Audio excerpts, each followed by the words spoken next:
توبہ کے قبول ہونے کی 4 شرطیں ہیں۔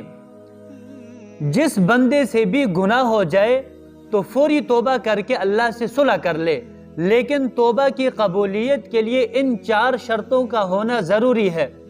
نمبر 1، جو نافرمانی اور گناہ ہو گئے ہیں اس پر ندامت اور شرمندہ ہو۔ نمبر 2، گناہوں کو فوری طور پر چھوڑ دے، وہ گناہ بالکل نہ کرے۔